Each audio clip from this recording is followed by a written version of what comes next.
Tout d'abord, bonjour à toutes et à tous.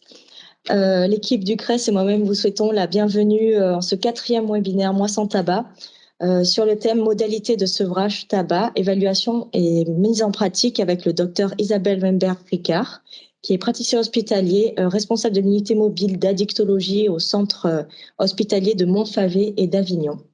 Et je remercie aujourd'hui pour son intervention. Donc, avec moi, Lisbeth Fleur, qui est responsable de communication au CRES, et moi-même, Aurélie Buis, interne en médecine, en santé publique et actuellement chargée de projet, notamment dans la mission Moi sans tabac en région PACA. Donc, c'est bien le 4e webinaire qui vous est proposé dans le cadre de cette mission en cette 6e édition du Moi sans tabac. Sachez que tous nos webinaires sont disponibles sur le site Moi sans tabac en région Provence-Alpes-Côte d'Azur et sur notre chaîne YouTube. D'ailleurs, il y a un superbe webinaire qui a été présenté en 2020 par le docteur Wemberg sur le sevrage tabagique et approches complémentaires. On vous mettra le lien dans le chat. Pour rappel, le CRES, donc, qui est le Comité régional d'éducation pour la santé, est un centre ressources généraliste en éducation pour la santé et en santé publique.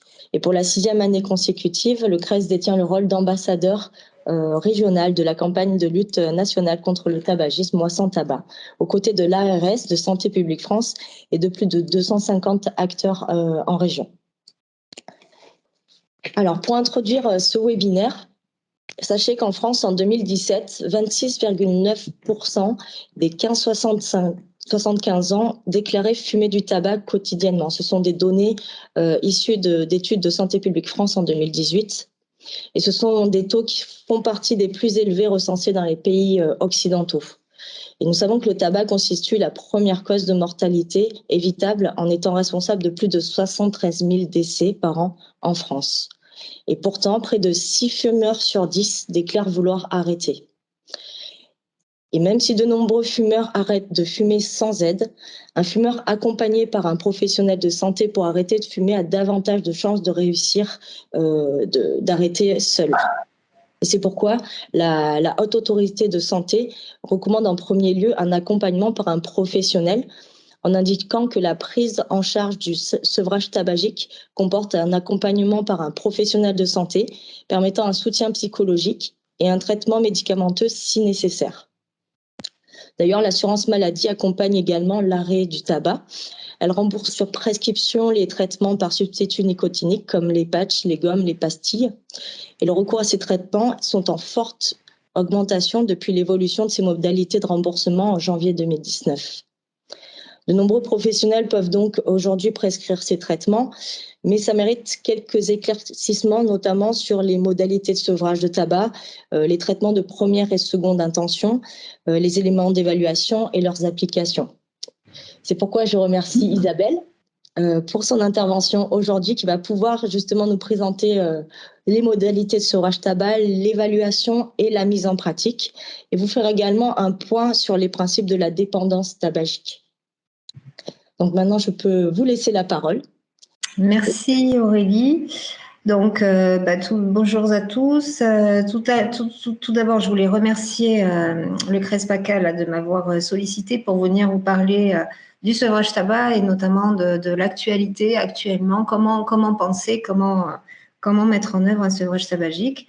Donc, merci beaucoup. Effectivement, il y a pas mal de choses qui bougent, peut-être pas véritablement sur le versant des supports thérapeutiques, mais en tout cas des supports parallèles.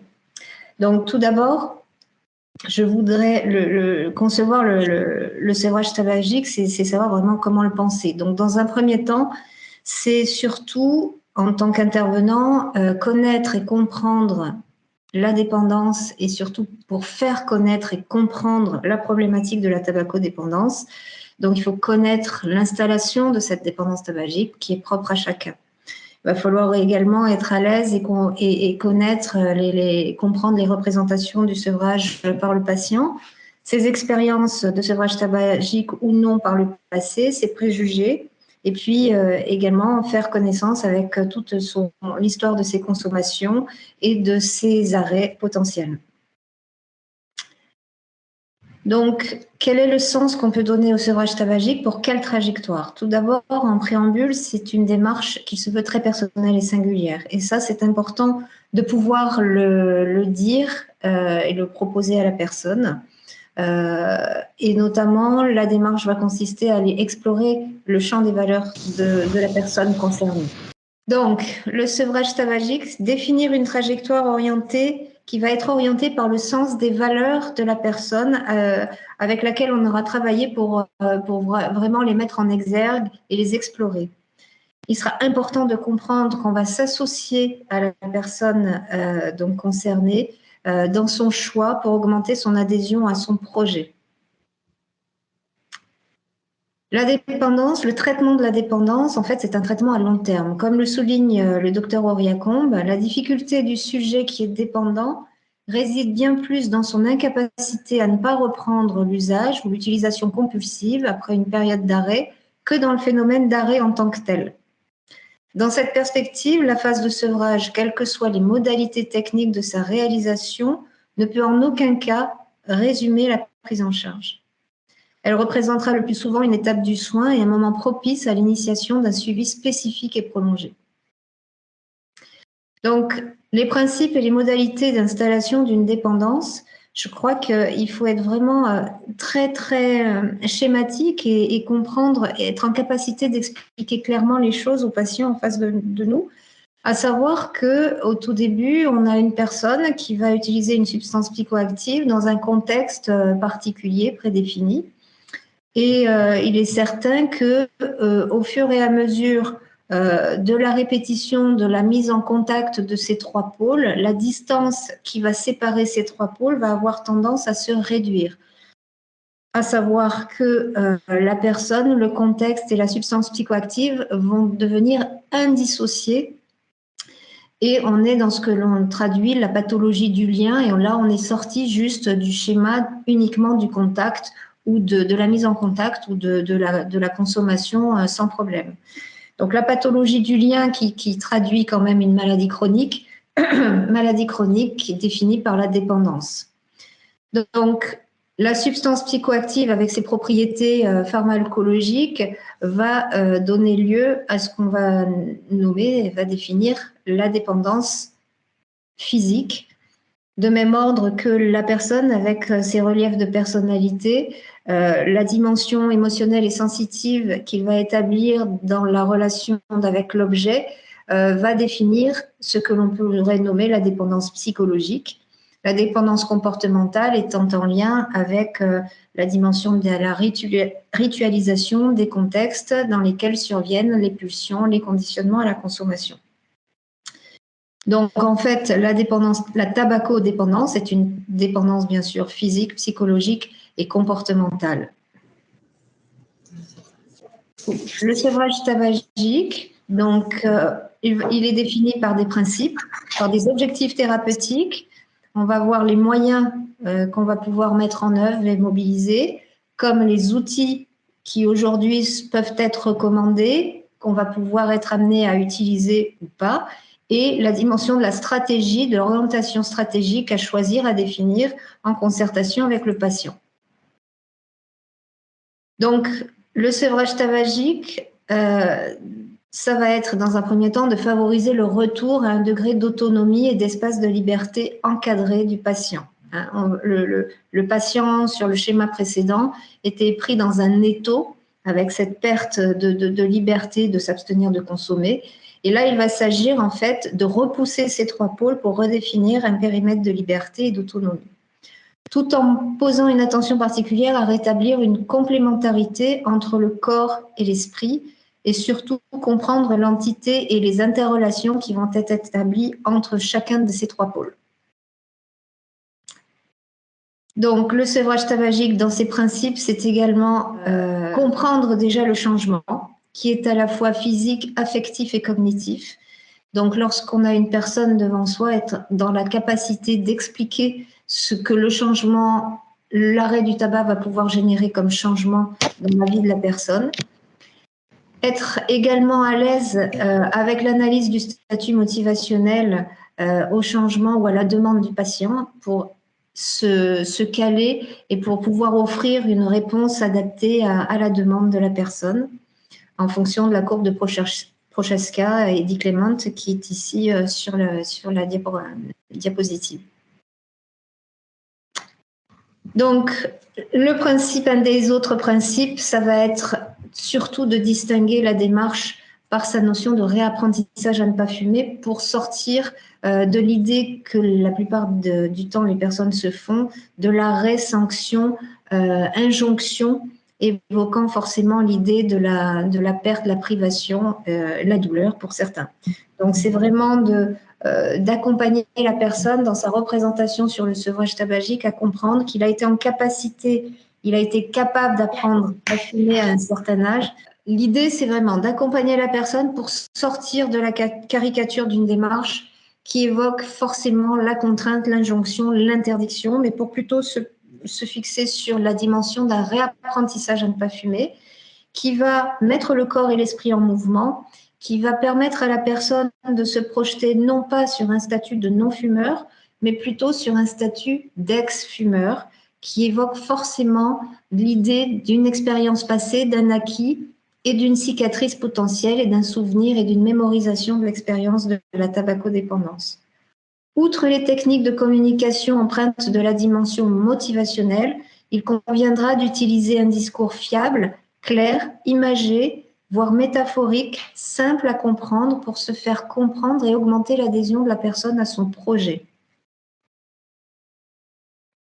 Donc, les objectifs thérapeutiques, il va s'agir d'accompagner la personne à ce qu'elle construise une nouvelle trajectoire de vie parallèle à celle qu'elle avait jusqu'à présent avec ses consommations de tabac, guidée par le sens de ses valeurs qu'on aura été amené à explorer avec elle en amont et balisée par des nouveaux repères de vie qu'on va l'aider également à explorer, à approfondir et à installer les uns après les autres.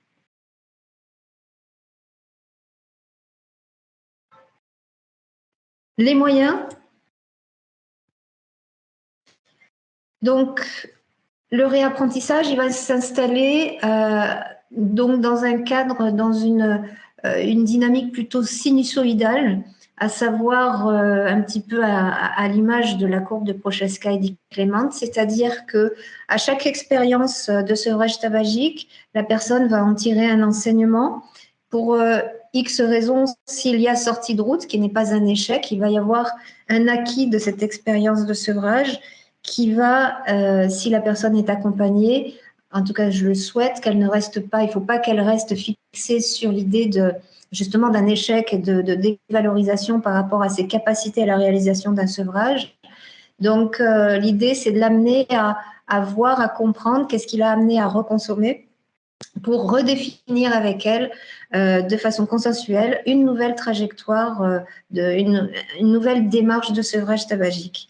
Il est clair que étape après étape, tous ces acquis vont s'ajouter les uns aux autres et vont permettre ainsi de définir avec fiabilité une trajectoire qui se maintiendra dans le temps. Le rythme du réapprentissage est propre à chacun. Il y a des personnes qui vont être plus disposées à intégrer et à mettre en place leur démarche rapidement. D'autres vont avoir besoin d'un rythme plus lent, voire de faire un arrêt sur image. Le tout, c'est d'être en phase avec son propre rythme et de ne pas vouloir se calquer sur le rythme de l'autre, notamment des fois dans des couples de fumeurs. Il faut vraiment rassurer sur l'idée que monsieur et madame, ou monsieur et madame, pourront avancer différemment dans leur démarche de soins. Bien expliquer que la personne concernée va être actrice de sa démarche. En aucun cas, c'est le thérapeute et le soignant qui va être amené à le pousser, à le tirer pour réaliser les choses à sa place.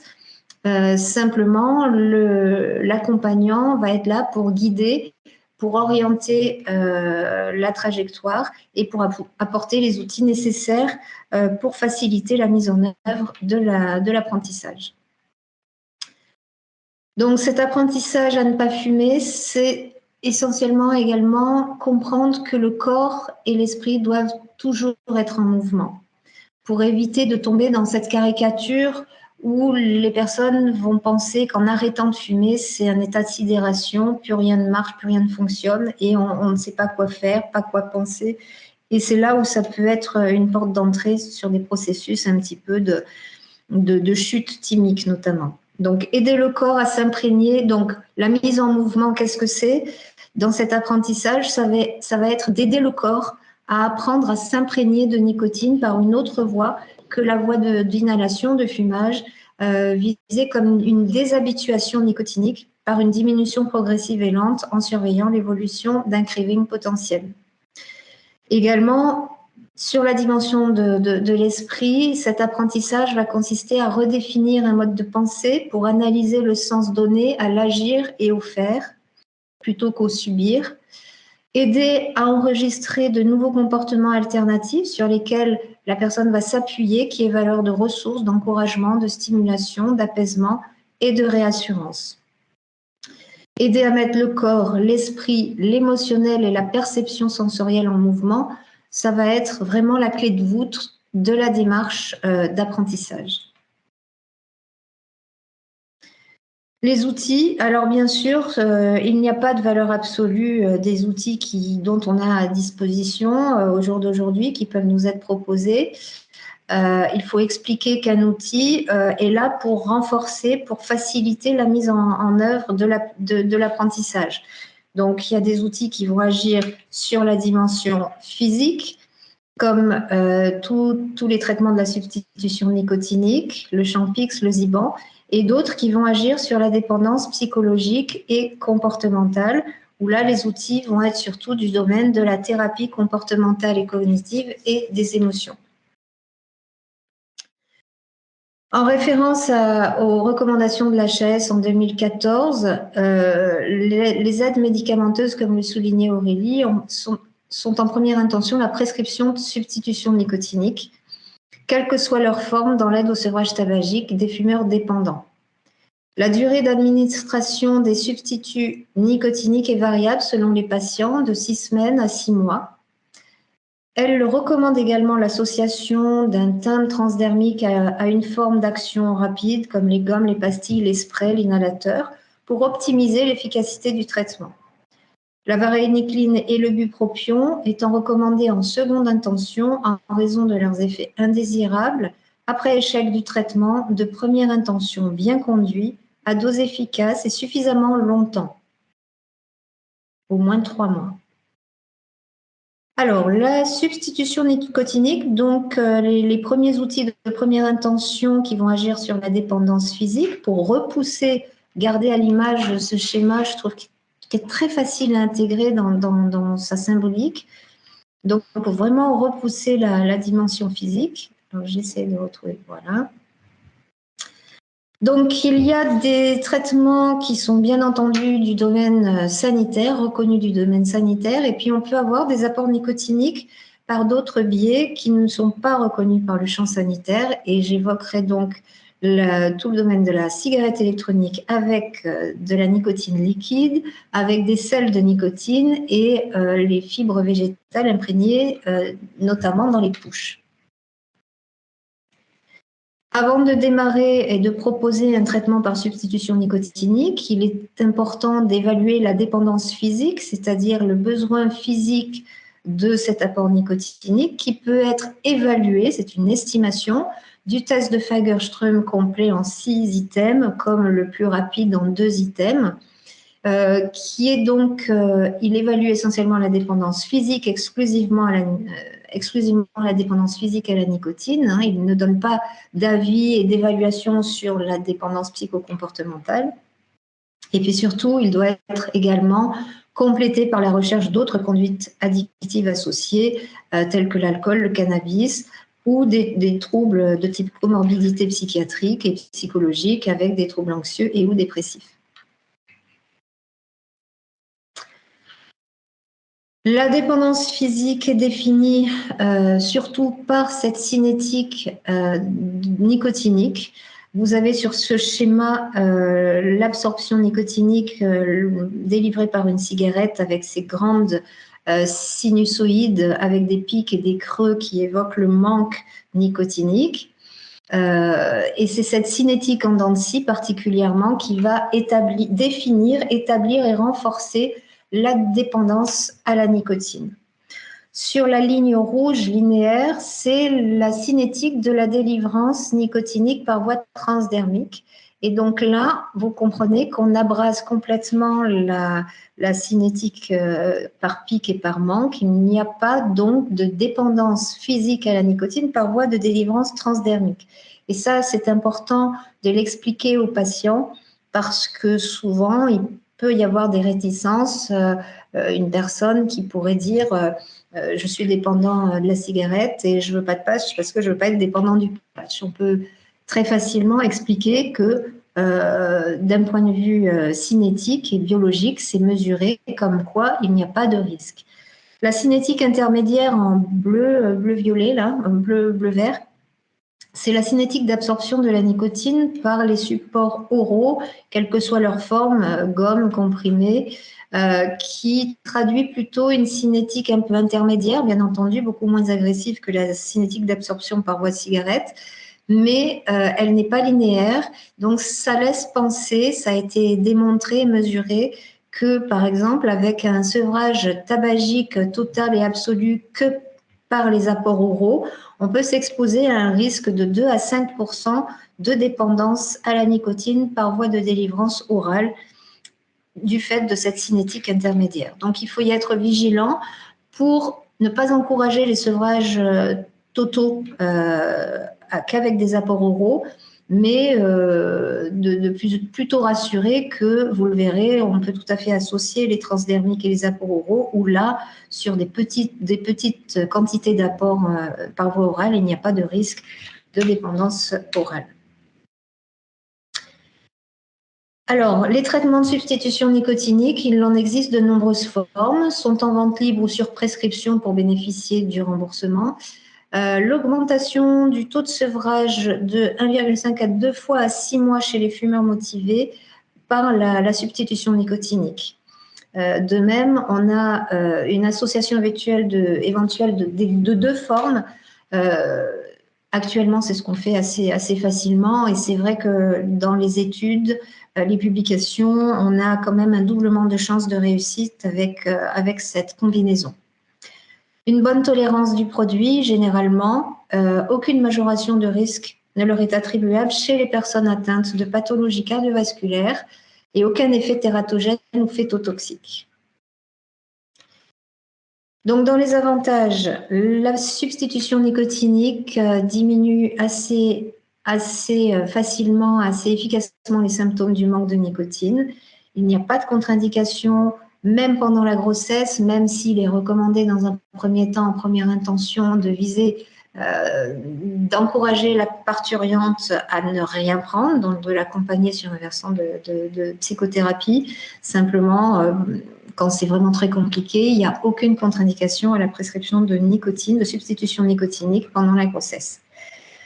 C'est bien entendu moins dangereux que la fumée. Il y a deux catégories, les substituts nicotiniques temporaires, oraux, les gommes, les comprimés, les microtablettes et les inhaleurs, avec les sprays aussi, et les permanents transdermiques qu'on nomme timbres ou patch.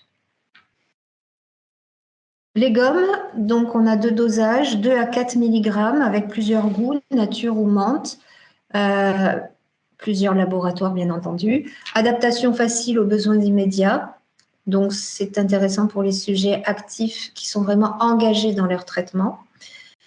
Par contre, il est nécessaire vraiment de poser une attention particulière, une indication précise sur les modes d'utilisation des gommes.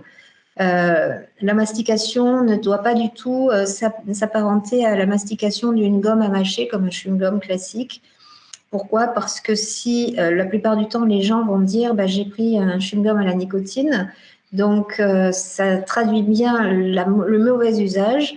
La personne va avoir tendance à mettre la gomme dans la bouche et la mastiquer d'emblée, sans interruption. Il est clair que là, la nicotine va être chassée dans le tube digestif, elle va être dégradée et donc l'efficacité sera quasi nulle et puis il va y avoir tous les désagréments de la digestion de la nicotine, mal au cœur, mal à la tête, vertige, etc.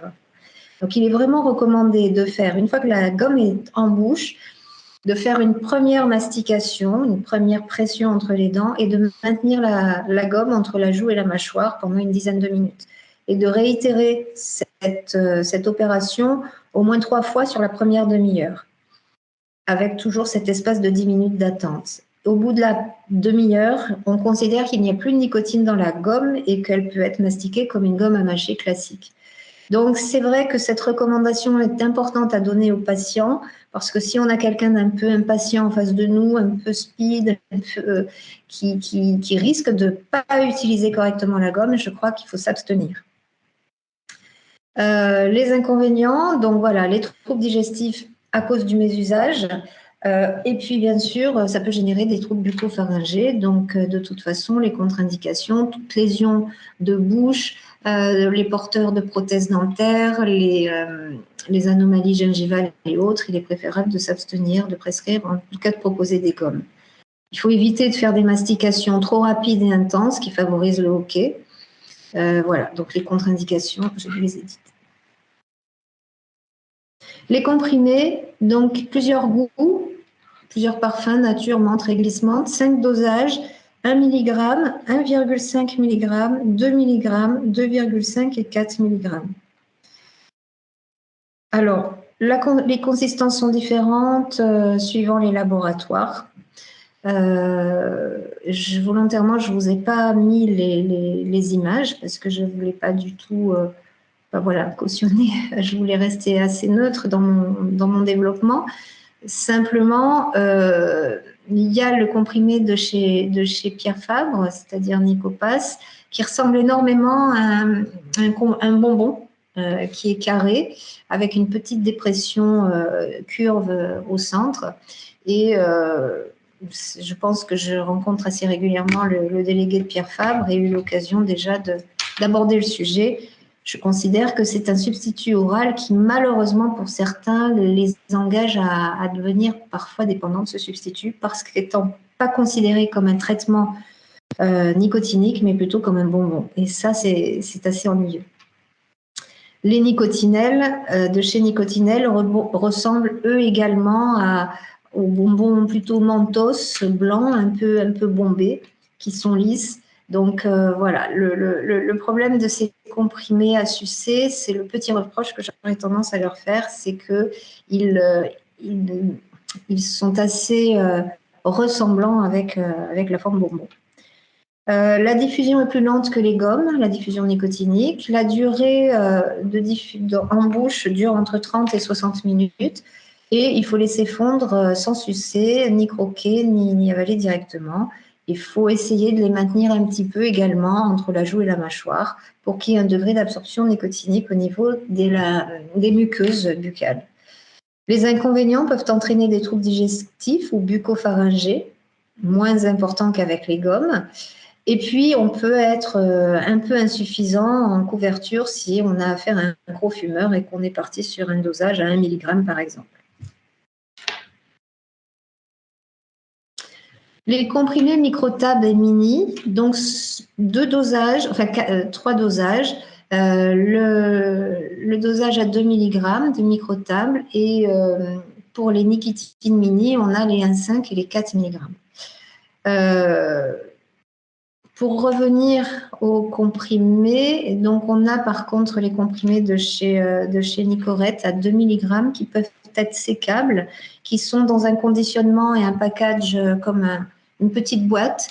Donc c'est plus facile également que de déblister des comprimés avec des boîtes. C'est un peu compliqué dans le sac, etc. Donc ceux de chez Nicorette ne ressemblent pas trop à des bonbons, ils sont un peu plus pâteux quand ils fondent en bouche. Donc, les microtabs, ce sont des comprimés qui sont à laisser fondre sous la langue, également, qu'il ne faut pas croquer, pas avaler directement. On a des goûts citron ou goût nature qui peuvent être vraiment un peu forts. Et les nicotines mini, je pense qu'ils sont aromatisés plutôt à la menthe.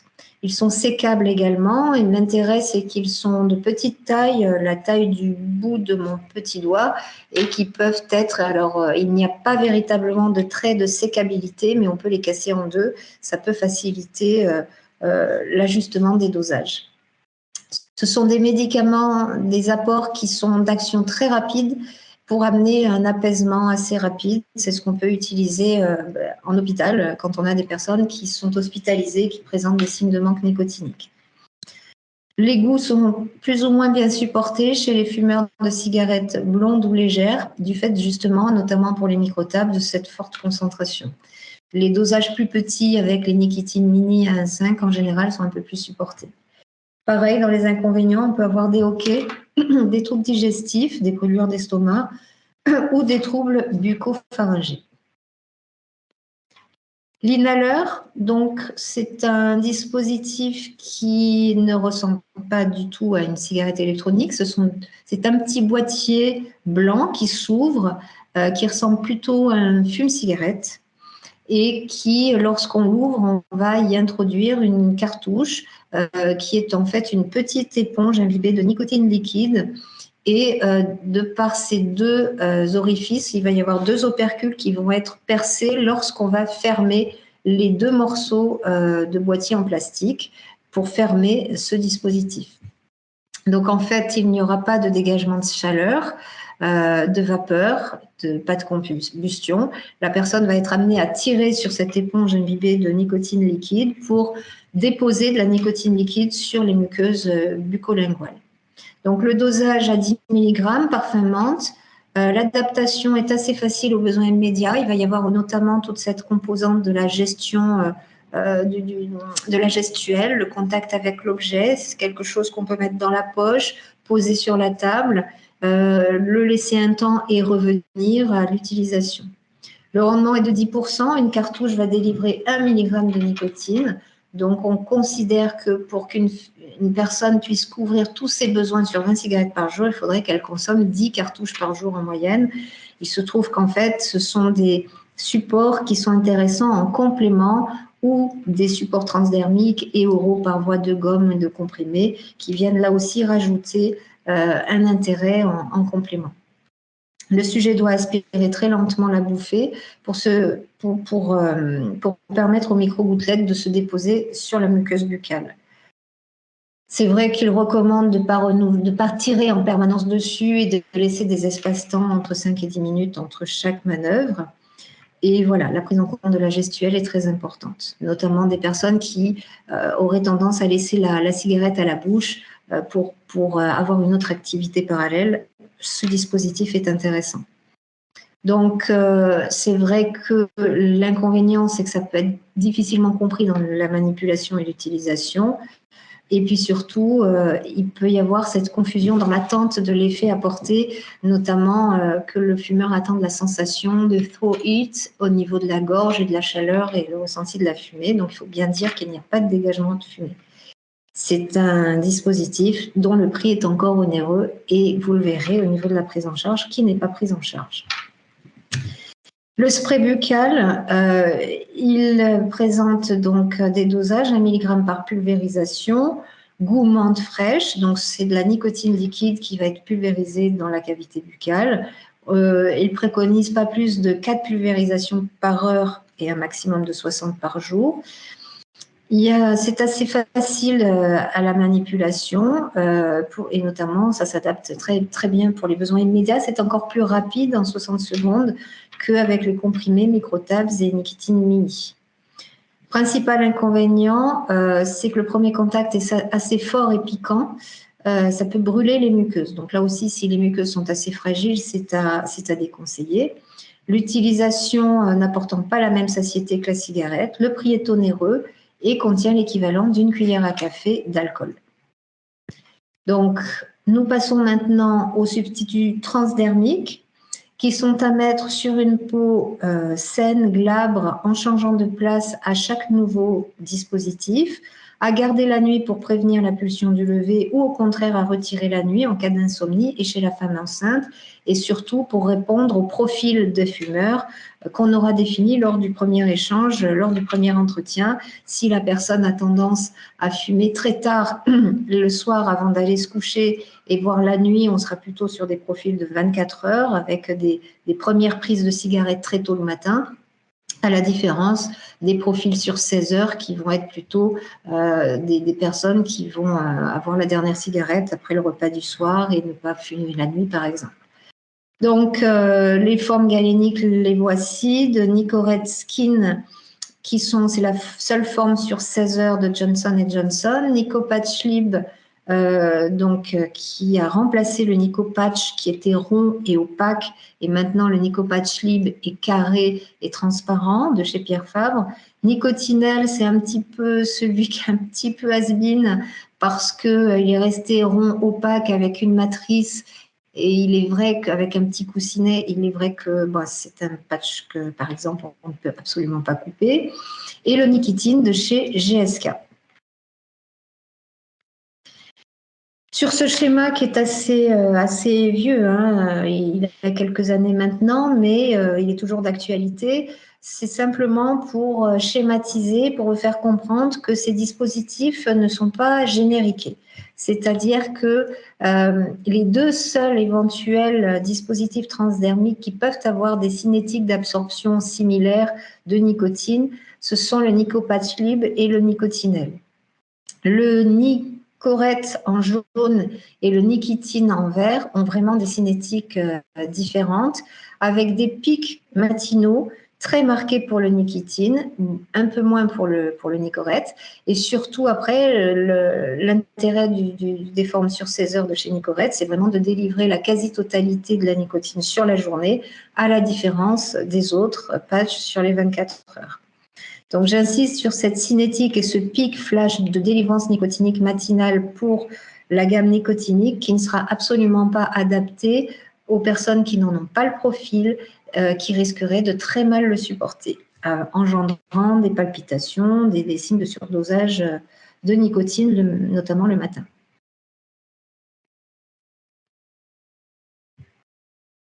Alors, les contre-indications.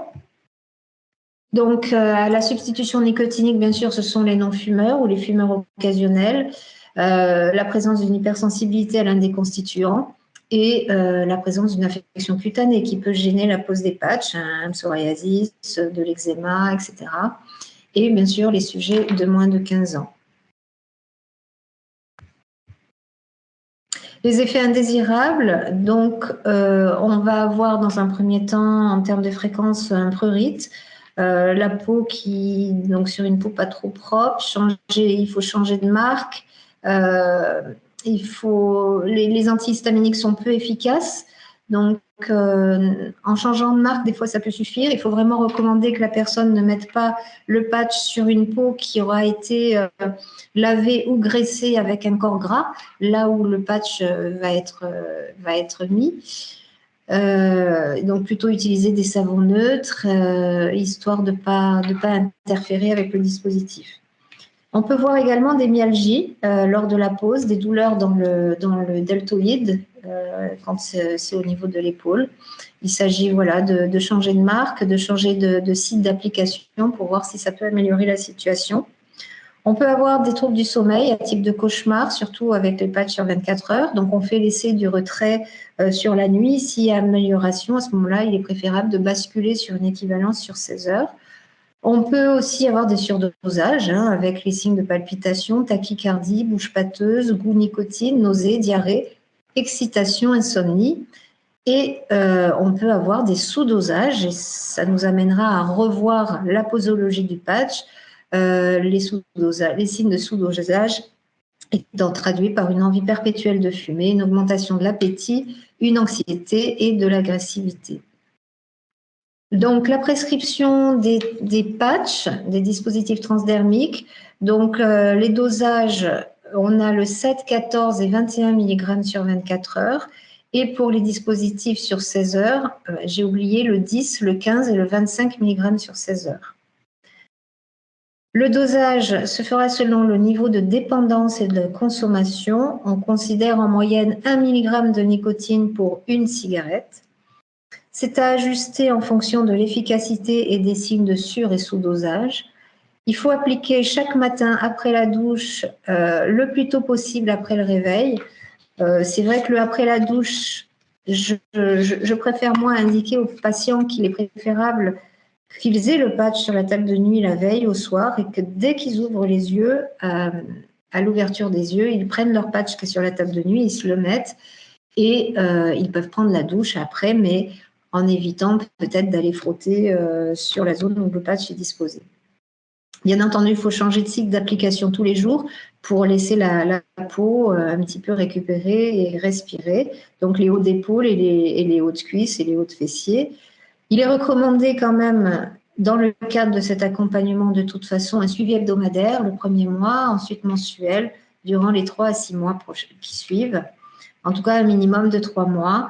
Et ça nous amène dans les statistiques à augmenter le taux d'abstinence entre 50 à 70% à 6 mois. Donc, l'assurance maladie, depuis avril 2018, a installé progressivement des remboursements. Depuis mai, on est sur un remboursement à hauteur de 65% par la sécurité sociale et à 100% pour les ALD, affections longue durée. Donc, par contre, une petite réserve, depuis 2019, malheureusement, des produits qui étaient remboursés à partir de 2018 se voient déremboursés et pour lesquels nous ne sommes pas forcément informés. Donc, des substituts, notamment le nicotine mini était remboursé au départ et il ne l'est plus depuis 2019. Le remboursement ne reste plus en substitution orale que les Nicopass et les nicotinelles et en plus pas toutes les formes de conditionnement.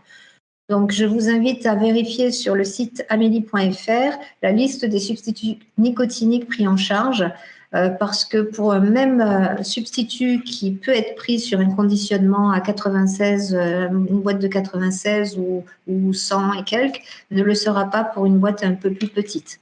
Donc voilà, de vous familiariser avec ce qui est pris en charge par la sécurité sociale et ce qui ne l'est pas. Notamment, les microtables initialement ne l'étaient pas, mais ils le sont. L'inhaleur n'est pas remboursé, le spray n'est pas remboursé.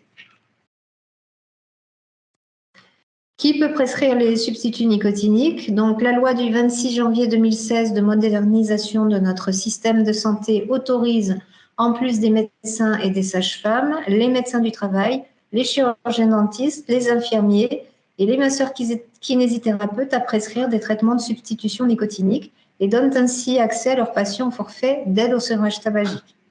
Il faut savoir que les sages-femmes bénéficient d'un élargissement de leurs droits de prescription à l'entourage de la femme enceinte ou accouchée. Alors, j'ai emprunté cette slide au docteur Anne-Marie Rupert qui a fait une intervention à l'occasion du mois sans tabac de novembre 2021 dans le cadre de la Société de pneumologie de langue française qui soulignait la répartition des prescriptions de substitution nicotinique au travers de cette étude de l'assurance maladie par profession de santé. Et il est clair qu'au niveau des pneumologues, il semble un peu insuffisant l'engagement à la prescription de la substitution nicotinique.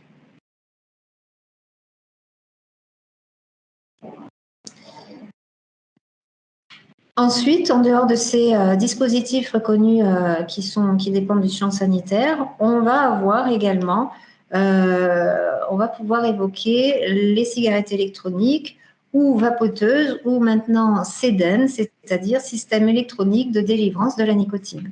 En 2017, en France métropolitaine, 32,8% des 18-75 ans déclarent avoir expérimenté la e-cigarette, 3,8% vapotent de façon régulière et 2,7% quotidiennement, selon les chiffres du baromètre santé de 2017. Et je pense que les chiffres ont quand même nettement continué à monter. Donc, dans un communiqué de la Société de pneumologie de langue française et de santé et de la Société francophone de tabacologie du 1er novembre 2019, la e-cigarette avec liquide contenant de la nicotine fait partie des moyens non médicamenteux d'aide potentielle au sevrage tabagique. L'innocuité de la cigarette électronique, même bien utilisée, ne peut être affirmée et les règles d'utilisation de la e-cigarette visant à minimiser le risque d'effets adverses doivent être connues des utilisateurs, notamment avec l'utilisation exclusive des liquides autorisés et enregistrés par l'ANSES qui est l'Association nationale de sécurité des aliments et de l'environnement. Les questions sur l'usage de la e-cigarette doivent faire partie de l'interrogatoire de tout patient par un professionnel de santé, notamment en amont de la construction du programme de sevrage tabac. Alors, un petit focus sur la notion, sur la fameuse pouf, dont on a entendu beaucoup parler dans les médias, qui est une mini-cigarette électronique pré-remplie et pré-chargée, jetable, diffusant des arômes sucrés comme des bonbons, goût fraises, ananas, raisins. La tendance a été lancée aux États-Unis en 2019 et le phénomène est apparu en France, notamment via le réseau social TikTok. La nicotine que la plupart des dispositifs puff contiennent est une substance qui entraîne une forte dépendance parce que ce sont des sels de nicotine. Les jeunes sont particulièrement vulnérables en raison des effets de la nicotine sur le développement du cerveau, tels que l'alerte le ministère de la Santé. Et le professeur Benyamina, que vous connaissez, précisait lors d'une intervention en février 2022 que par le biais de cet usage, on pouvait considérer que c'était une initiation à la consommation de tabac. Alors, la cigarette électronique, d'une manière générale, va comprendre une batterie qui apporte de l'énergie nécessaire à chauffer une résistance entourée de textiles pour la garder humidifiée et qui est placée dans un réservoir, notamment le cartoniseur. En France, les liquides pour e-cigarettes sont enregistrés 6 mois avant leur commercialisation à l'ANSES et ils sont composés d'un solvant organique, le propylène glycol, et ou glycérine végétale, d'une préparation aromatisante en plus de la nicotine avec une concentration qui se doit être maximale autour des 20 mg par millilitre ou sans nicotine. En utilisation normale, les émissions de la cigarette électronique contiennent moins de substances toxiques que la fumée de tabac. Elles peuvent induire toutefois des effets biologiques mesurables. Les conséquences cliniques et épidémiologiques à long terme de l'utilisation des e-cigarettes à ce jour ne sont encore pas tout à fait connues. Les études bien conduites, cliniques et épidémiologiques concluantes sont nécessaires pour évaluer le bénéfice et les risques exacts de leur utilisation.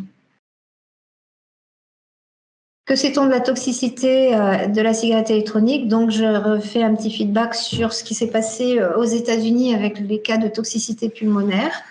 Il concernait à peu près un petit peu moins de 2000 personnes à la date du 31 octobre 2019 et ont engendré à peu près 37 décès. Ces cas étaient liés au liquide que certains utilisateurs de cigarettes électroniques avaient mis dans leur réservoir.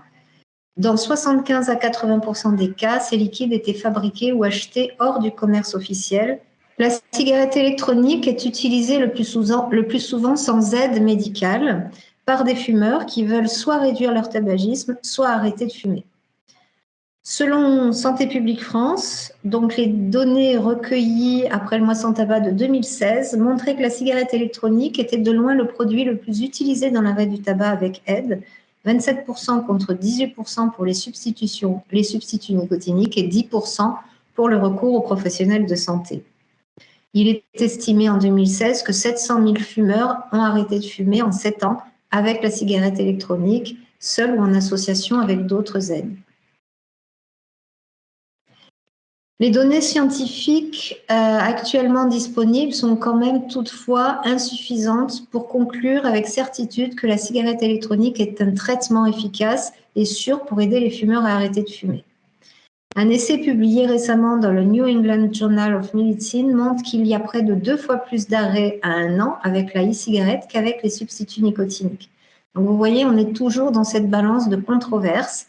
En France, on a donc un essai clinique randomisé en double aveugle, l'essai Easy Smoke, qui vient d'être mis en place, qui a déjà inclus plus de 300 patients, qui va permettre d'obtenir des données scientifiques de qualité pour valider ou non la cigarette électronique dans l'arrêt du tabac comme un produit aussi efficace que la varénicline, à ce jour médicament le plus efficace en monothérapie pour arrêter de fumer. Cas particulier pour les malades respiratoires chroniques, il est quand même préférable d'utiliser un des traitements médicamenteux recommandés pour l'arrêt du tabac et remboursés en France, comme la substitution nicotinique ou la varénicline, plutôt que la e-cigarette. Par rapport à un effet irritatif et gênant des voies aériennes supérieures. En cas de consommation de cigarettes électroniques au-delà de 12 mois, après un arrêt du tabac, l'arrêt de la e-cigarette est conseillé s'il n'existe aucun risque de retour au tabac. Alors, le Haut Conseil de santé publique a émis un avis relatif aux bénéfices-risques de la e-cigarette en date du 26 novembre 2021, publié le 4 janvier 2022 et qui donc a bien sûr fait réagir toute notre corporation de tabacologie et d'addictologues, à savoir qu'il souligne que les connaissances fondées sur les preuves sont insuffisantes pour proposer les SEDEN comme aide au sevrage tabagique dans la prise en charge des fumeurs par les professionnels de santé. Ainsi, les professionnels de santé qui accompagnent un fumeur dans une démarche de sevrage tabagique se doivent d'utiliser des traitements médicamenteux ou non ayant prouvé leur efficacité. Concernant les jeunes, la relation entre initiation de SEDEN et initiation au tabac est documentée par des études de cohorte. L'objectif de retarder l'initiation et l'usage des SEDEN chez les adolescents non consommateurs de tabac relève ainsi du principe de précaution. Et c'est, je pense, ce qui a fait que le Haut Comité s'est prononcé sur un avis, pour l'instant, pas très favorable en faveur de la e-cigarette. Donc, le HCSP recommande le maintien de l'interdiction de vente aux mineurs et que les mesures soient prises pour s'assurer de l'effectivité et du monitorage de son application.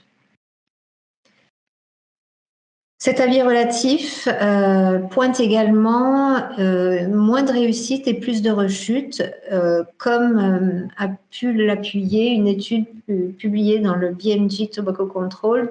Des chercheurs de l'Université de Californie à San Diego ont révélé que la cigarette électronique serait associée à des chances moindres de réussite pour arrêter de fumer que les autres méthodes.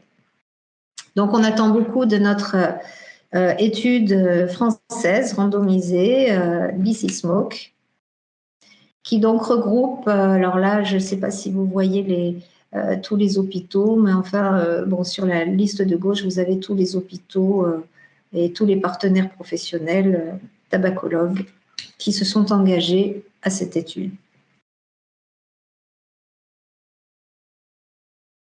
Je vous ai mis, voilà, sur cette slide, l'ANSES a pour obligation de publier régulièrement les composés toxiques qu'on peut relever, qui soient nuisibles ou avec un potentiel carcinogène.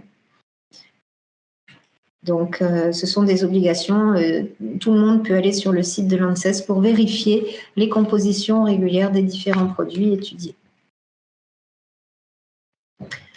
Un petit focus sur la notion de sels de nicotine. En comparaison avec la nicotine classique, ces sels de nicotine ont une forme plus proche de la nicotine naturelle.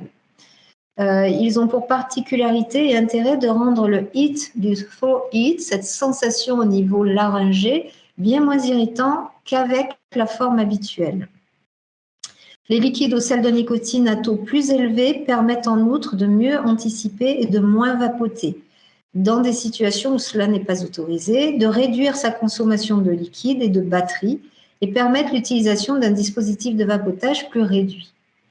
Donc, il est certain que c'est un dispositif qui est assez indiqué pour les gros fumeurs, très fortement dépendants à la nicotine, pour en tout cas être efficace sur la satiété et puis calmer l'irritation et l'inconfort au niveau de la gorge.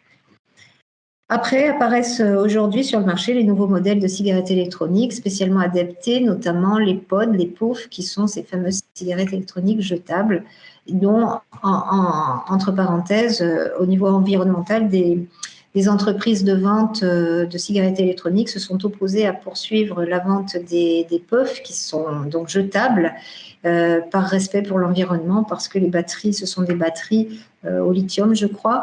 Et voilà, donc c'est vrai qu'en termes de déchets, ça n'est pas tout à fait cohérent. L'intérêt du sel de nicotine, c'est de se rapprocher d'un pH neutre et notamment du pH de la cigarette, donc qui va être moins basique que dans les cigarettes électroniques avec de la nicotine liquide. Donc, l'atout va être plus apaisé et 4 fois moins fréquente avec un pH neutre. Et les sels de nicotine permettent à quasi tous de tolérer des liquides à 20 mg par millilitre, qui sont les concentrations les plus fortes autorisées en Europe, chez nous.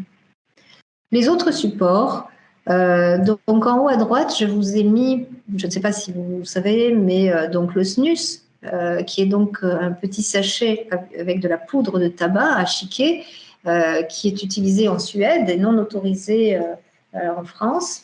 Mais là, c'est de la poudre de tabac complet. Donc, c'est pas du tout, je ne l'ai pas mis dans le cadre d'un outil aidant à utiliser dans le storage tabagique. C'est juste pour vous montrer qu'aujourd'hui, existent des pushs, des nicopush et nicopods qui sont toujours de toute façon élaborés par l'industrie du tabac et mis en ligne en vente à ce jour sur le net. Je ne sais pas si au niveau des buralistes c'est vendu, mais en tout cas c'est vendu à travers le net. La nicotine qui est présente dans les sachets est cristallisée. Elle est fabriquée à partir de fibres naturelles et d'arômes. C'est fabriqué à partir de fibres et donc il n'y a pas de tabac. Ce sont des fibres naturelles. Il s'utilise de manière similaire au snus, c'est-à-dire ce sont des petits sachets qui sont beaucoup plus petits que le sachet du snus, un petit peu plus rectangulaires et qui se positionnent entre la lèvre supérieure et la gencive. La durée, généralement, elle est comprise entre 20 et 45 minutes de mise en application.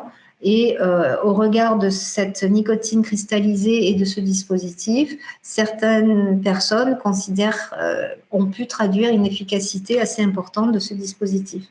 Après, encore une fois, je suis praticien et j'ai quelques interrogations lorsqu'on va sur ce type de site de vente en ligne. On voit des saveurs cocktails, saveurs chanvre, saveurs énergisantes sans nicotine et qui me laissent des questionnements sur les intentions réelles de cible des personnes concernées.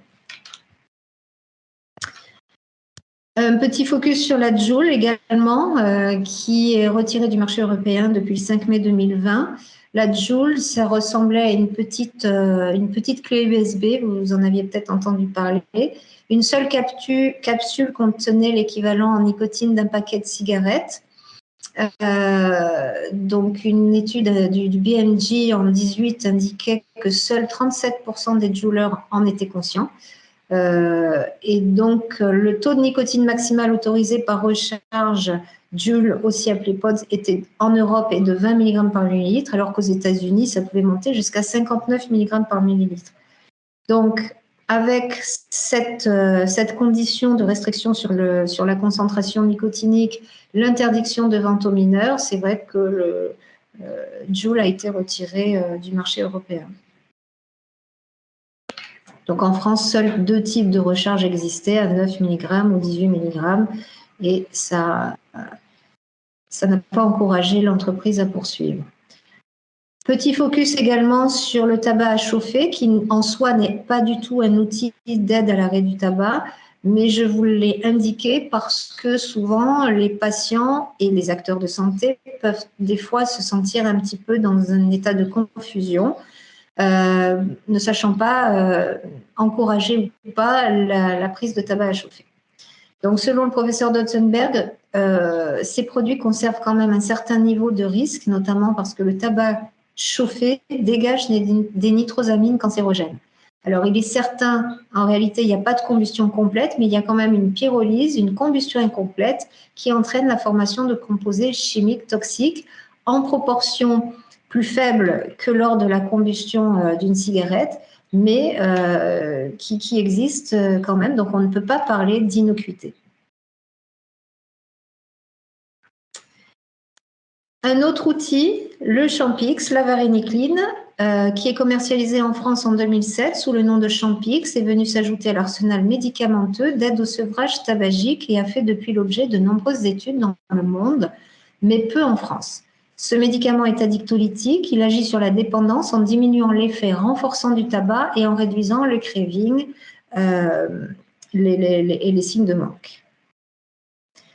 C'est un agoniste partiel des récepteurs nicotiniques alpha-4 bêta-2 à l'acétylcholine qui a reçu son AMM en 2006 aux États-Unis. Sa commercialisation a été accompagnée d'un plan de gestion des risques européen et national. Contrairement au bupropion qui a été commercialisé sous le nom de Zyban et qui est un antidépresseur et dont les effets sur le tabagisme ont été découverts par hasard, la varénicline a été spécifiquement développée aux États-Unis pour l'aide au sevrage tabagique. Sa pharmacocinétique et sa biodisponibilité en font que la varénicline a une demi-vie d'environ 24 heures. Elle présente une haute biodisponibilité avec une liaison protéique inférieure à 20%, un faible métabolisme hépatique et une élimination rénale surtout. Donc, il faut y être très vigilant, envisager des demi-doses pour les insuffisants rénaux sévères. Le schéma thérapeutique consiste en la prise d'un comprimé de 0,5 mg une fois par jour, du 1er au 3e jour, puis la prise d'un comprimé de 0,5 mg matin et soir du 4e au 7e jour, et enfin la prise d'un comprimé matin et soir jusqu'à la fin du traitement. La durée est recommandée de 12 semaines, mais on peut tout à fait, lorsque l'abstinence est obtenue, on peut, à l'issue de cette période, on peut renouveler cette période jusqu'à un total de 24 semaines.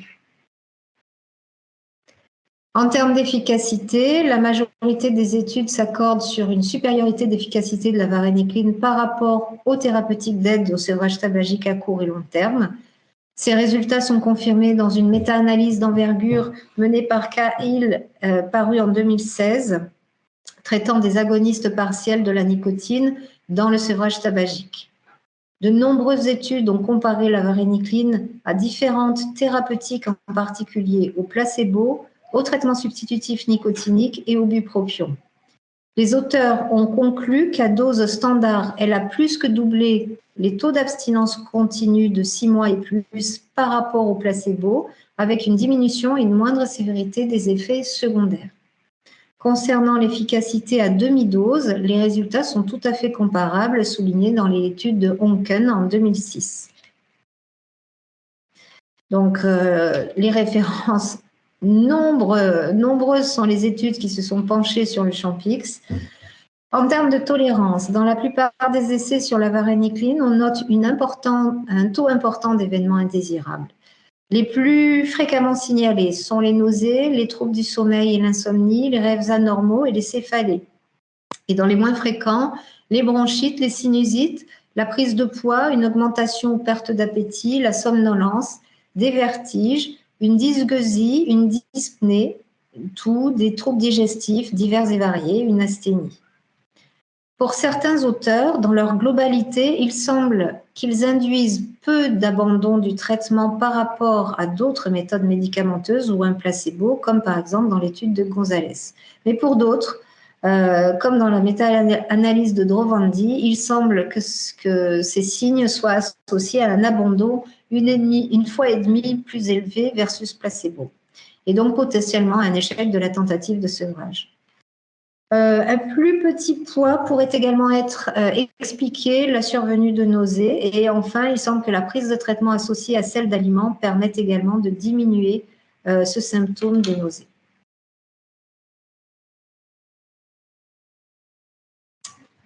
Ah, j'ai un petit souci. Voilà.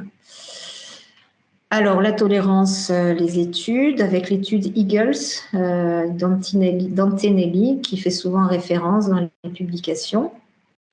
La controverse, donc des effets indésirables graves, notamment cardiovasculaires et neuropsychiatriques, ont été recueillis par les différents centres de sécurité du médicament, en particulier la Food and Drug Administration, la FDA, et aux États-Unis, et de la Medicine and Healthcare Product Regulatory Agency au Royaume-Uni, où la varénicline a été largement prescrite. Il est à noter que la FDA, dans tous ses communiqués cités, a continué malgré tout à souligner le rapport bénéfice-risque en faveur de la varénicline, repris également par l'Agence européenne du médicament, qui avait également souligné les limites de l'étude de Singh et confirmé un bilan avantage-risque positif pour la varénicline. En mars 2015, la FDA publie un nouvel avertissement cette fois centré sur une possible modification de la tolérance à l'alcool sous varénicline avec un risque de trouble du comportement et de modification du seuil épileptogène. Donc, vraiment, énormément de travaux ont été menés pour aboutir tous à la même conclusion. Donc, comme la méta-analyse de Sterling en 2016 qui portait sur 38 essais, soit plus de 12 000 participants ayant ou non des antécédents cardiovasculaires. Et ces études n'ont pas mis en évidence de différence entre les groupes varénicline et placebo en termes de pathologie cardiovasculaire. Un essai randomisé a même été mené par Eisenberg en 2015 sur l'efficacité de la varénicline versus placebo chez des patients hospitalisés suite à un syndrome coronarien aigu.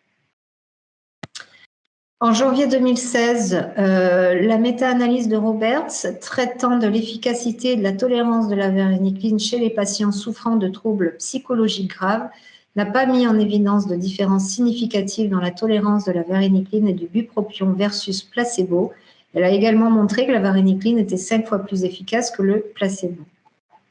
Dans l'essai randomisé de Taskin, publié en 2011, chez les patients atteints de BPCO légère à modérée, la varénicline a montré une supériorité dans l'efficacité à la 12e semaine. L'étude multicentrique du professeur Mercier à Bordeaux, publiée en 2015, portait également sur l'efficacité et la tolérance de la varénicline versus placebo chez les patients atteints de VIH. Donc, les recommandations ont évolué au regard de toutes ces nombreuses études qui ont permis de réhabiliter le Champix. La FDA, dans sa communication du 16 décembre 2016, actualisant celle de 2015, suite à ces travaux et en particulier à l'étude d'Antinelli, affirme officiellement que la balance bénéfice-risque est favorable pour la varénicline concernant le risque neuropsychiatrique. En France, en 2015, considérant qu'il y avait une diminution de l'incidence des événements graves signalés et de ce que la littérature n'a pas montré de surrisque d'hospitalisation en psychiatrie ou de comportement auto- ou hétéro-agressif chez les patients exposés à la varénicline, la NSM, lors de la réunion du comité technique de pharmacovigilance du 20 octobre 2015, a décidé l'arrêt du suivi national de la varénicline. Les recommandations de la Haute Autorité de Santé de 2014 n'ont pour l'instant pas été revues, mais cependant, dans son dernier avis du 9 novembre 2016, la Commission de transparence de la HAS maintient que la varénicline en traitement de seconde intention doit être réservée aux sujets fortement dépendants et a conclu, au vu des études récentes, qu'il n'y avait pas de preuve d'une augmentation du risque d'événements neuropsychiatriques graves avec la varénicline. De fait, son remboursement a pris effet le 1er mai 2017 avec une prise en charge à 65% dans le sevrage tabagique en seconde intention après échec des stratégies comprenant des substituts nicotiniques chez les adultes ayant une forte dépendance au tabac avec un FAG-Gerström supérieur ou égal à 7, comme le stipule l'arrêté du 25 avril 2017 du journal officiel des lois et décrets. Les médecins généralistes, malgré tout, semblent toutefois encore réticents à la prescription et les médias commencent timidement à s'en faire l'écho de ces données rassurantes. En février 2017, la revue Prescrire a finalement supprimé la varénicline de sa liste des médicaments à écarter. Nous vivons depuis le mois de mai 2021 un rappel des produits varénicline parce que l'indisponibilité actuelle du Champix est fait suite à la mise en évidence dans certains lots d'une impureté de N-nitrosovarénicline à un taux anormalement élevé, substance potentiellement cancérigène. À ce jour, nous ne pouvons plus prescrire de varénicline. Donc voilà, là c'est aussi toute une revue de bibliographie qui appuie ce que j'ai pu vous présenter. Le troisième outil qui va agir sur la dépendance physique, c'est le bupropion, qui est un antidépresseur atypique. C'est un inhibiteur de la recapture de la dopamine et dans une moindre mesure de la recapture de la noradrénaline. Il aurait aussi un effet antagoniste sur les récepteurs cholinergiques nicotiniques qui limitent l'effet du renforcement positif induit par la nicotine. Dans le cadre du sevrage tabagique, le bupropion augmente les chances de succès à 10% par rapport au placebo, Mais un traitement prolongé par bupropion ne permet pas d'éviter une rechute après un sevrage réussi. Et il est grevé d'effets indésirables graves tels que des à-coups hypertensifs, une hyperthermie et des convulsions. Son efficacité dans le sevrage a été démontrée dans plusieurs essais thérapeutiques contrôlés, ayant inclus un total de plus de 2000 patients non déprimés. Les méta-analyses font apparaître une supériorité légère mais régulière du bupropion par rapport au traitement de substitution nicotinique isolée. Il n'existe pas de preuve que l'association bupropion et substitution nicotinique soit plus efficace que chacun des produits utilisés seuls. Les effets indésirables, donc à plus de 1 pour 1000, le risque de convulsion, soit 0,1%, qui n'est pas négligeable. Ce sont des crises principalement généralisées de type tonico-clonique.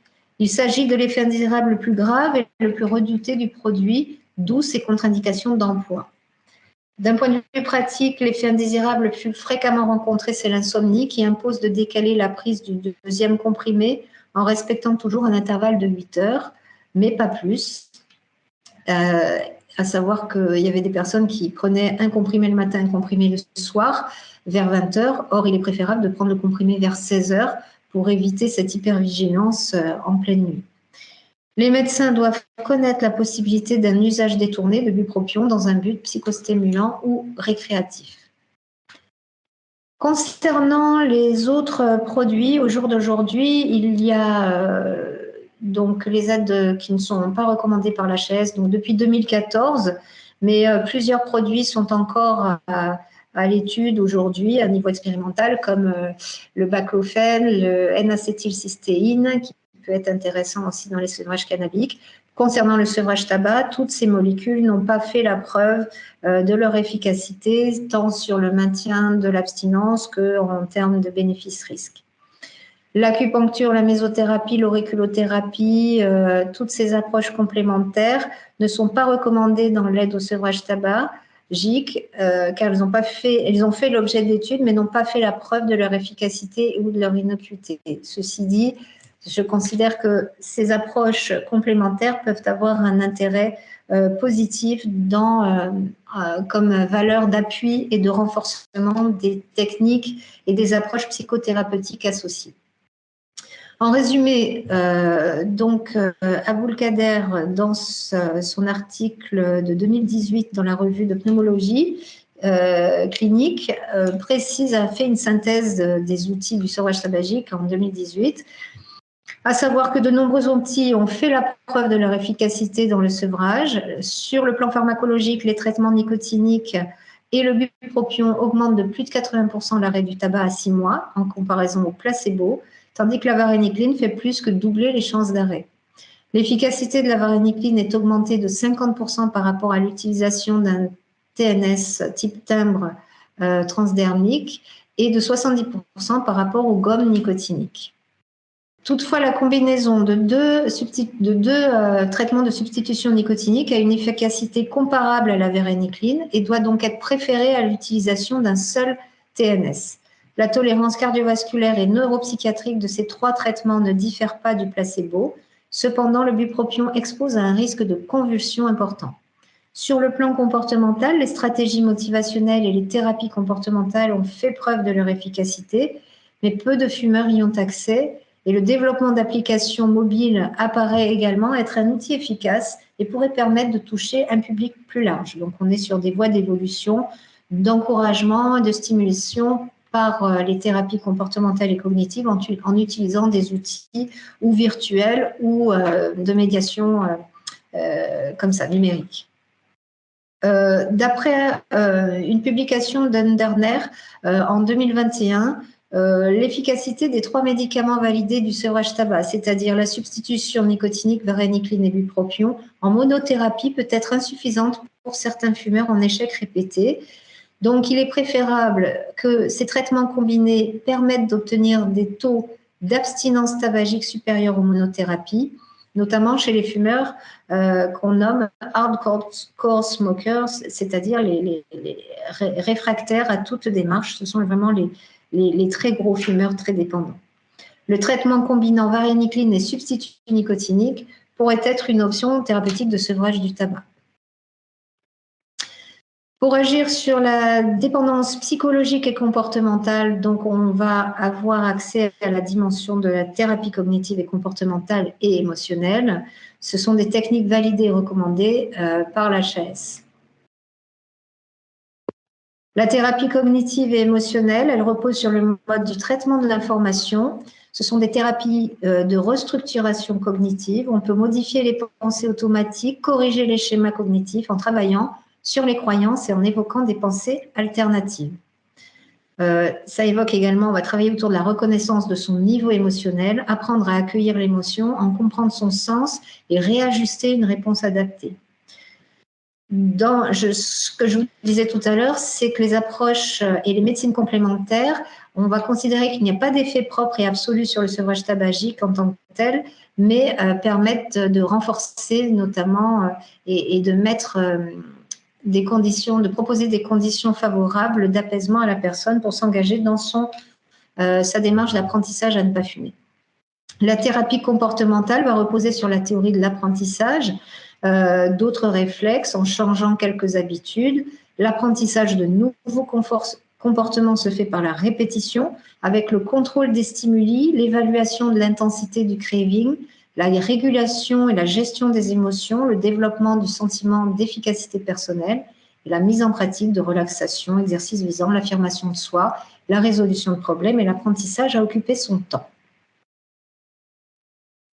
Cette thérapie comportementale et cognitive et émotionnelle va être renforcée par cette dimension des approches complémentaires et notamment la notion d'éclectisme qui voit le jour en 1993, notamment par la création de l'Association française pour l'intégration et l'éclectisme en psychothérapie. Les thérapies éclectiques sont non théoriques, pragmatiques et empiriques, constituées d'un assemblage de techniques disparates. C'est le premier niveau de la pratique intégrative, le plus fréquent et le plus répandu. Le mouvement de l'éclectisme élargi associe médicaments et psychothérapie.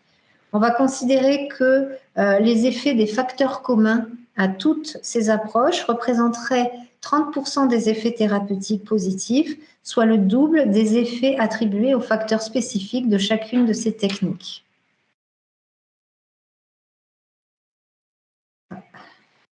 Excusez-moi.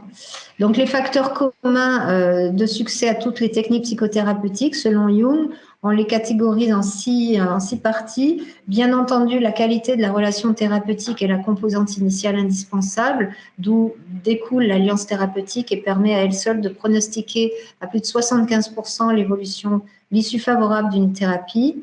Les méthodes qui accroissent la motivation et les attentes d'aide du patient. L'augmentation du sentiment de maîtrise et d'efficacité personnelle en accroissant le degré d'estime de soi, le facteur changement le plus puissant.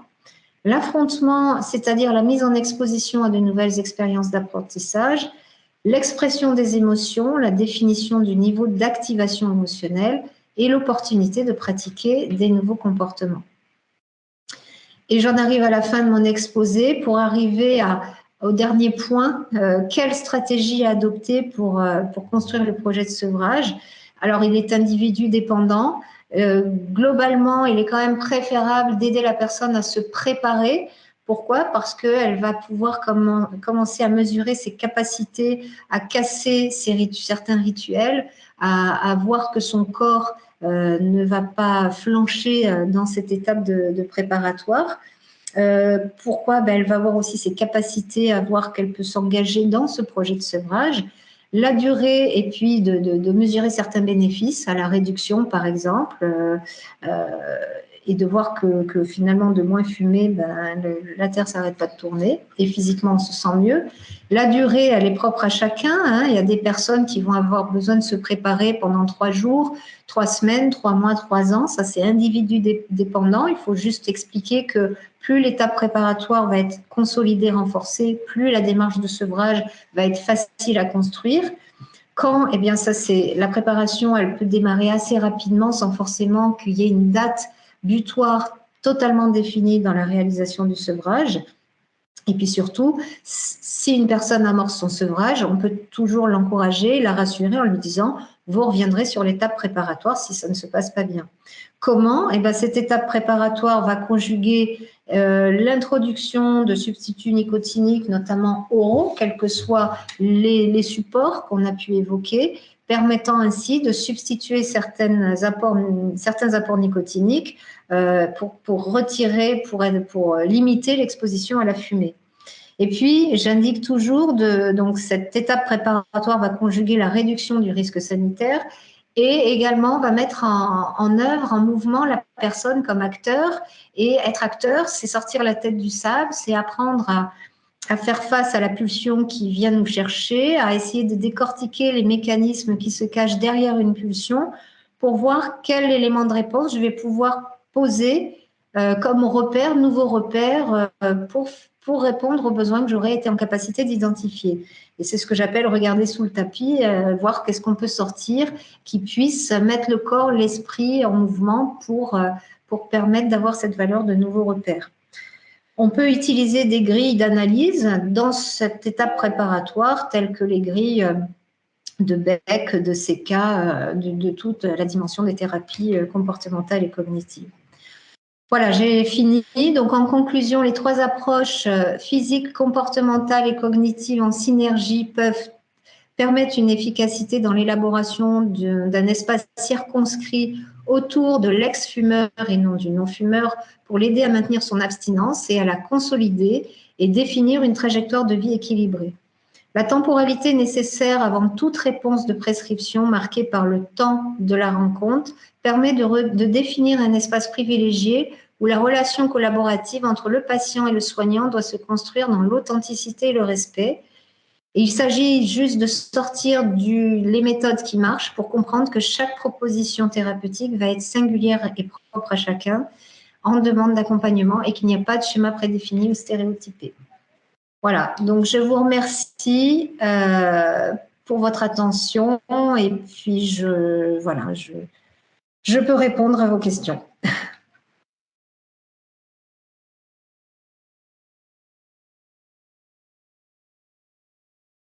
Alors, c'est vrai que les 6 mois, c'est recommandé, mais on peut tout à fait.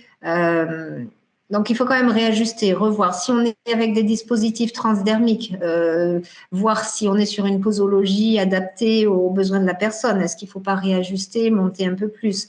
Après, c'est vrai qu'il faut voir le degré de tolérance cutanée. Mais il peut y avoir des personnes qui vont dépasser les 6 mois. Le professeur Gilbert Lagrue, chez qui j'ai eu l'honneur de faire mes premières années de tabacologie, notamment à Chenevier, précisait toujours que, limite, la substitution nicotinique devait s'apparenter comme la substitution opiacée pour les opiacés dépendants, avec la méthadone ou le Subutex, quelque chose qui se devait d'être du long cours. Il faut modérer un petit peu cela. Je pense que ça peut arriver de dépasser les 6 mois, mais quand même, si on arrive à 6 mois et que la personne continue à fumer, peut-être approfondir, analyser les points d'ancrage sur lesquels il y a résistance. Est-ce que c'est du domaine de la dépendance psychologique ou réellement d'un besoin physique qui est mal évalué et qu'il faudrait ajuster au niveau de la prescription?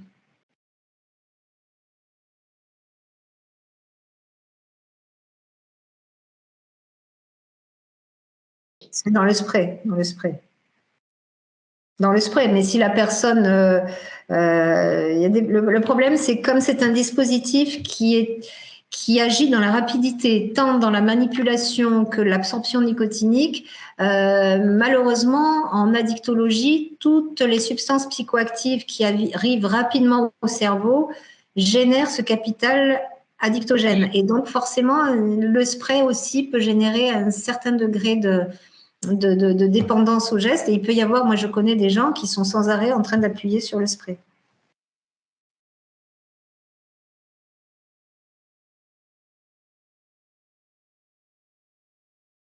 Vous avez entièrement raison. C'est pas moi qui ai fixé la limite. Malheureusement, c'est au niveau de l'AMM, au niveau des normes qui ont été établies avec la sécurité sociale, etc. Mais de toute façon, même sur Amélie, si vous épluchez la liste, vous allez vous rendre compte que les microtabs, qui sont des comprimés nicotiniques très forts, je crois qu'ils ont mis une limite à partir de 12 ans, et ce qui est un contresens complet. Donc, je l'avais signalé, mais bon. Donc, je n'ai pas de réponse. Et il est clair qu'avant 15 ans, c'est vrai je pense que des fois, de temps en temps, on peut être amené. Moi, j'utilise beaucoup la substitution orale, très légère, et puis de l'homéopathie, qui peut aider aussi dans certains cas. Alors maintenant, l'homéopathie n'est plus remboursée, hein, donc là, c'est pareil. On se doit d'informer toujours le patient, d'avoir son adhésion.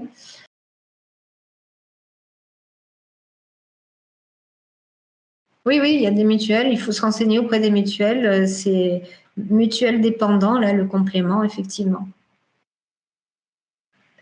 Je pense que la plupart maintenant le font quand même, globalement, mais à des degrés différents.